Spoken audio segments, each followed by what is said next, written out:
Transferring money from CIBC to BMO is very easy. Today I'm going to show you how to do it. To transfer money from CIBC to BMO account, you have to open up CIBC's official website. Now, from its website, you will get to know about the process of how to transfer money between your accounts. After that, scroll down to this website and check transfer methods. Now, there are many ways to send money to friends and family abroad using CIBC Global Money Transfer.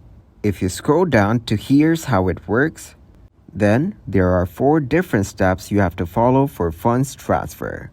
Now, to see the first step, sign on to CIBC Online or Mobile Banking.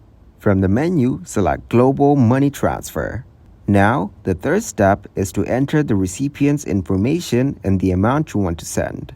After that, choose the account you want to choose and select Submit.